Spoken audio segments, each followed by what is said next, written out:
Перед началом просмотра обязательно поставьте лайк и оставьте свой комментарий. Они нам очень важны.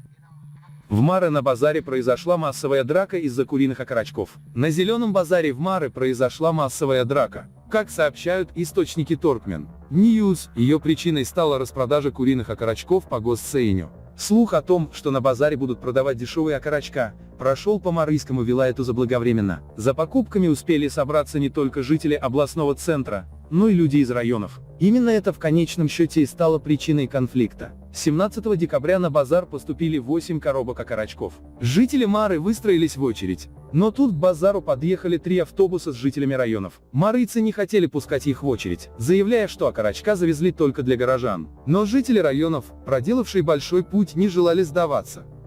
В итоге началась драка, разнимать которую, по свидетельству источников, пришлось большому числу полицейских. В Туркменистане есть коммерческие магазины, где практически нет дефицита продуктов.